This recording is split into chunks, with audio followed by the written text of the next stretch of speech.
I stole our past back from my own mother. She called me a thief for saving what she was about to lose forever. But if I hadn't stepped in, everything that proved we were ever a family would have been gone. I used to count how many front doors I walked through as a kid, how many bedrooms weren't mine, how many kitchens didn't smell like home. But somewhere along the way, I stopped counting. Not because I lost interest, but because remembering started to hurt more than forgetting. My mother was never the villain in her own story. She did just enough to get us, me and my 3 siblings, back every time the state took us away. She'd go through the motions, a few rehab sessions, a clean drug test, maybe a tearful court appearance. Then, like clockwork, we'd be home again, until we weren't. The last time I returned to her house, I was 15. I remember standing in the doorway, suitcase in hand, knowing that this would be the final time. And it was. I aged out of foster care at 18 alone, without so much as a good luck. I put myself through college, scraped by working late shifts and taking summer classes, and when I graduated, I left the state with a single suitcase. And the kind of silence you don't talk about in therapy until years later. I still kept in contact with her, if you can call it that. Every week I'd send a text. Sometimes she'd reply, usually not. And when she did, it was always when she needed something money, food, or a new excuse for the hole she'd dug herself into. I can't explain why I kept reaching out. Maybe because I didn't want to become like her. Maybe because deep down I was still that kid who hoped her mom would change. She never did. Then one night at 2:00 in the morning, my phone rang. The ringtone jolted me awake, my heart pounding like something had gone horribly wrong. I answered, still half asleep. Her voice was frantic. "You have to help me. The storage unit, my stuff, it's going up for auction. They're trying to scam me. I'm not even late on payments. I only have 15 hours left. I need $1,000 now." I sat up in bed, dazed, the sleep slipping off me like fog. She kept talking over herself, repeating the same phrases. "They're stealing from me. Everything important is in there. Please, just this once." I told her I'd check into it first thing in the morning and see what I could do. She hung up, without so much as a thank you. When I got to work, I didn't send the money. Instead, I did what the younger version of me never had the tools or wisdom to do. I looked into the situation. A quick search led me to the auction listing. My stomach dropped. There it was, an itemized list of everything in the unit. Family photo albums, heirloom vases, from our great-grandparents' official documents like birth certificates and social security cards, my mother's old clothes, her tools, and items from my grandmother's house, the woman who practically raised us when Mom couldn't. She had passed away just last year, and her things were now about to end up in the hands of strangers. I couldn't let that happen. I remembered Mom telling me it wasn't her fault that she wasn't behind on payments, but I knew better. She always had a story. Always someone else to blame. This was no different. I placed a bid. At first, I just wanted to ensure a few things didn't get lost. My baby photos, maybe the blanket my sister used to carry around like it was a limb. But with each bid, I realized there was more at stake. So I kept bidding. I fought for everything in that unit. Like, it was my childhood itself. I won 179-82. It felt like too much and not enough at the same time. I called the storage facility. I needed to know the truth, the kind that doesn't get edited through guilt or addiction. The manager was kind, but tired. He told me they'd been trying to work with my mom for months. They'd given her discounts, offered extensions, even waived late fees at one point. She stopped responding. "We really didn't want to do this," he said, but she left us no choice. I hung up with a sick feeling in my chest. It wasn't just about the stuff. It was about everything she threw away again and again, and how this time it would have all been gone forever if I hadn't stepped in. So I did something I never thought I'd do. I took a few days off work, packed up my car, and drove across state lines to reclaim the past. When I pulled into the gravel lot of the storage facility, the sky was an unforgiving gray wind, tugged at my coat, as if trying to pull me back into the car. I stood there for a minute, staring at the rows of metal doors, all so ordinary, so lifeless. And yet behind one of them was everything that made up the fragments of a childhood we were never allowed to keep. The manager recognized me instantly. "You're the winning bidder," he said, stepping out of the office with a clipboard in hand. His voice wasn't judgmental. "Just tired, Unit B27. Let me walk you over." The lock clicked open with a metallic snap, and when the door rolled up, it was like time caved in on itself. It hit me in waves. First, the musty air, thick with dust and mold. Then the sight of boxes, some carefully taped, others hastily shoved and bursting at the corners, a plastic bin cracked down the middle, a sagging couch cushion. I remembered from the apartment Mom lost when I was 11. My knees nearly gave when I spotted it. The framed photo of all 4 of us kids in matching outfits. The one we'd taken at a church on Easter Sunday. I hadn't seen it in over a decade. Somehow it had survived. I didn't cry. Not yet. Crying felt like something the old me might have done. Instead, I got to work. One box at a time, I unpacked carefully, gloves on eyes scanning. Every item told a story I wasn't ready to remember. There was the green ceramic mixing bowl my grandmother used to make biscuits in every Sunday. The handwriting on the back of a school drawing I made in 2nd grade. Look, Mommy scrawled across the page in orange crayon.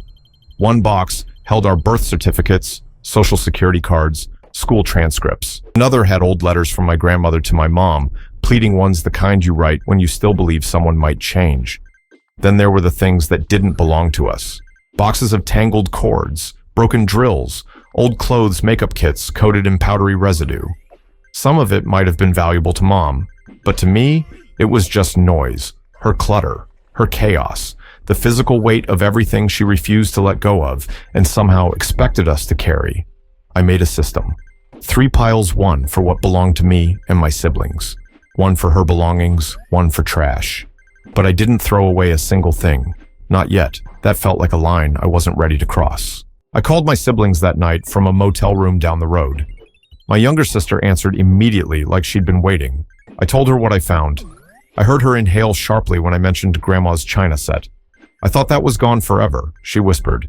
My brother, who usually didn't talk much, just said, "Thank you, nothing else." But that was enough. The next day, I rented a new unit, smaller, cleaner, just down the street. I moved everything that belonged to Mom there carefully, and without judgment, I paid for 3 months in advance, left a note with the access code and unit number, taped it to the inside of the unit door so she wouldn't miss it. I didn't lock it, just closed the door and walked away. That night, I finally texted her. I went through the unit. I saved what belonged to the family. I moved your things to another unit nearby and paid for the next 3 months. Here's the info. I hit send. Watch the 3 gray dots flash, then disappear, then come back, then vanish again. 5 minutes later, the message arrived. How dare you? You stole from me. You violated my trust. You emotionally robbed me. You're no better than the people who put me in this mess. I should have never had you. I stared at those words like they were written in fire. I didn't respond. I couldn't. Because what do you say to a mother who sees rescue as betrayal? That night, I sat on the edge of the motel bed, surrounded by photos and letters and relics of a life that never was. I felt like I had robbed a burning house, not to steal, but to save the memories before the flames consumed everything. And still, I was the villain in her eyes. It didn't matter that I kept her belongings safe. It didn't matter that I didn't throw away a single item. To her, I had crossed a sacred line. I took control. I didn't hand her the money, didn't trust her to handle it. And maybe that was the betrayal that stung the most. The truth, I didn't trust her. Not anymore. Maybe not ever. But what I did trust, what I chose to protect, were the pieces of our history. She was so quick to let slip away. I drove back home in silence. 8 hours on the interstate, just me and the steady hum of the engine and the weight of things unspoken. The photos were in a box on the passenger seat, strapped in with a seatbelt like a fragile companion. Every time I glanced over, I felt both comforted and haunted.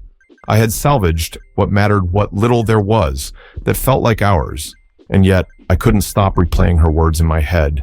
I should have never had you. Out of all the twisted, cruel things my mother had said over the years, that one stuck. Not because it shocked me, but because it was confirmation. The kind you spend your whole life trying to avoid. I didn't cry on the drive back, but I did scream once, suddenly savagely, when traffic stalled and I saw a billboard for a family counseling center. Happy families, happy lives, it read. I laughed. Then a hard, bitter laugh that sounded nothing like me. When I got home, I brought the boxes inside, one by one. I sat cross-legged in the middle of my living room and started sorting everything again. I couldn't explain why. Maybe it was ritual. Maybe it was control. Maybe it was my way of rebuilding something I never got to build in the first place. Among the saved items was a shoebox full of letters. Most of them were from my grandmother, written to us kids during those years we were scattered in foster care. She must have mailed them to Mom, hoping they'd reach us.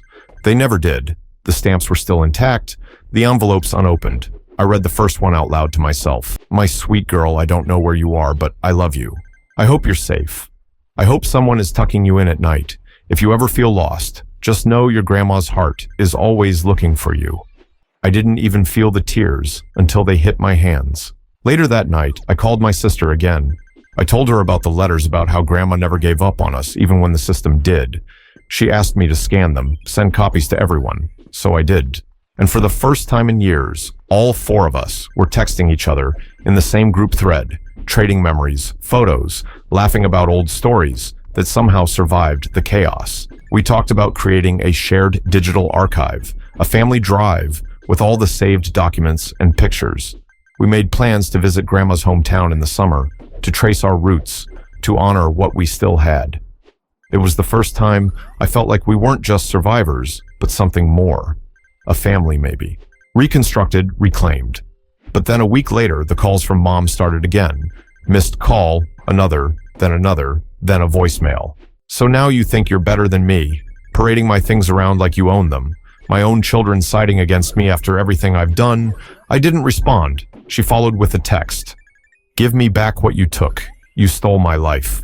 It stung, because somewhere in the tangled wreckage of her thinking, she truly believed that. She believed that her belongings were her identity, that by preserving what she abandoned, I had committed some kind of betrayal, but I wasn't doing it for her. Not anymore. I was doing it for the girl I used to be. The one who clutched that Easter photo and cried under the covers when no one came to visit.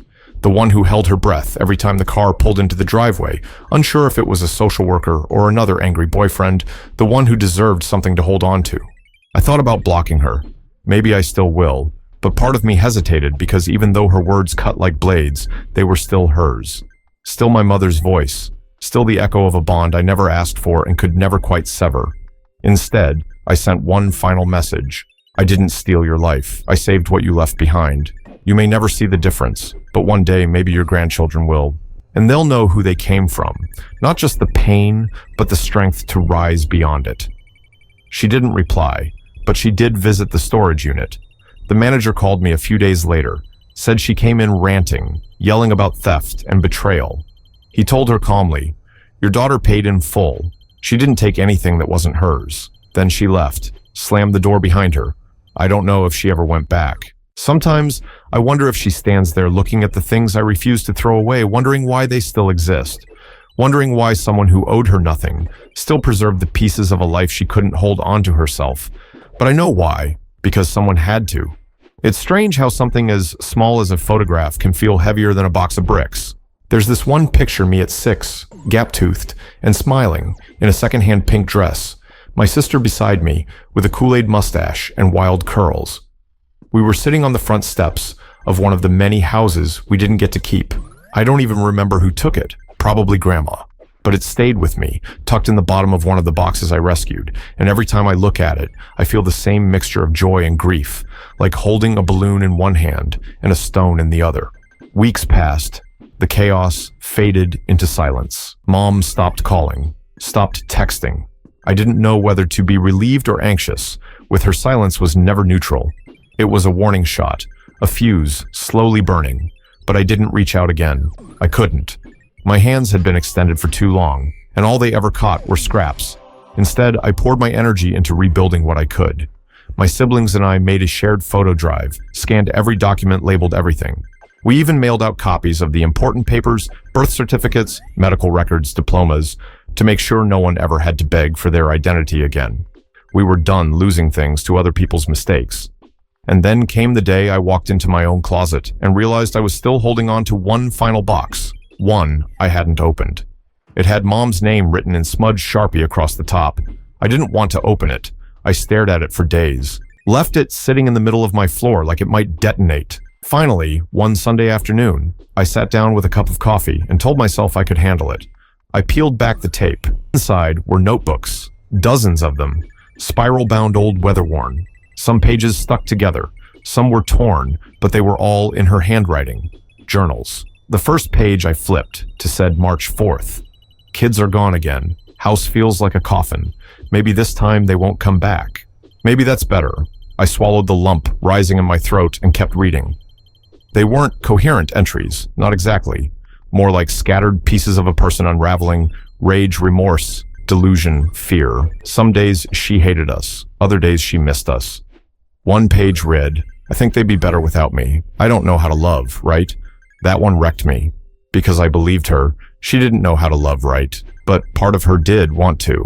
I saw the battle in those pages, the constant tug of war between the monster she became and the mother she thought she might still be. I didn't know what to do with them. I couldn't keep them, not really, but I couldn't destroy them either. Not yet, so I packed them back in the box, labeled it differently this time. For later, I taped it shut and slid it to the back of my closet. Some stories aren't meant to be resolved immediately. Some just sit with you for a while waiting. Not long after that, my sister called me. She said she'd been thinking about therapy, said she wanted to finally talk about the nights she used to hide in closets and pretend she was invisible. I told her I thought that was brave. She asked me if I'd come too, maybe once just to sit beside her. I said yes. In therapy, I told the story, not the cleaned up version, not the it wasn't so bad version. I told it raw, about the foster homes, the hunger, the police visits, the long silences after disappointments.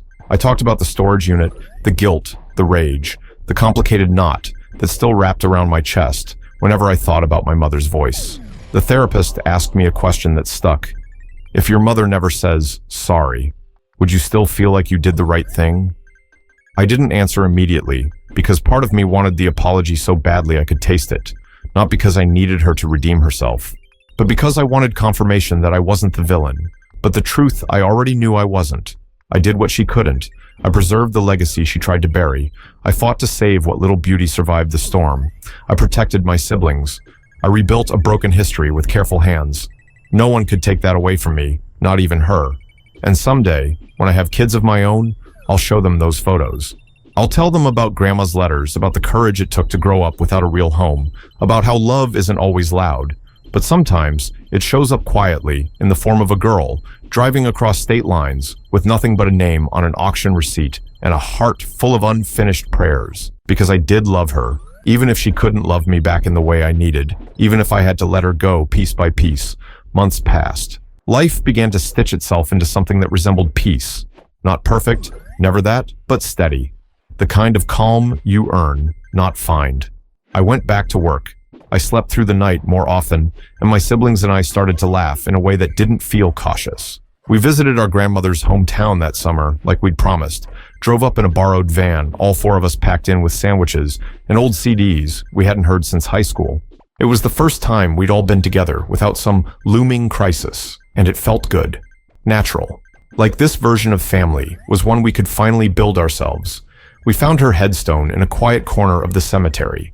No flowers, no visitors in years. My sister brought sunflowers. My brother, who never cried, placed a picture we'd recovered from the storage unit, a photo of Grandma with all of us kids in her arms. She had this look on her face like she knew what she was carrying, like she was trying to love enough for all of us. I stood there a long time, tracing her name with my fingers. Thank you, I whispered. Not just for the letters or the Sunday biscuits or the quiet phone calls she used to make when Mom disappeared for weeks, but for keeping the thread alive, for giving us something to come back to. When we got back to the car, my phone had a message from Mom. I want my stuff back. You had no right. I'm your mother. No greeting, no explanation. Just that I stared at the screen. No anger flared this time, just exhaustion. A bone deep, knowing that nothing had changed. And that was the moment I drew the line. I didn't block her, but I didn't answer either. Instead, I opened the group thread with my siblings and wrote, "She reached out again. I'm not responding. I'm done being the one who always reaches back into the fire." They all answered with variations of the same sentiment. "We're proud of you. You did enough. You did more than enough." And they were right. There's this myth we carry that you're supposed to keep forgiving, keep trying, keep hoping for change, no matter what. But hope without boundaries isn't strength, it's surrender. And I was done surrendering to someone who never saw me as anything more than a resource to tap when the consequences came calling.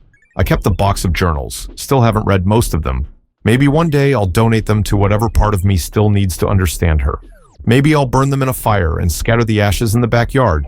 I haven't decided yet, But I did decide this. The story doesn't end with her. It ends with us.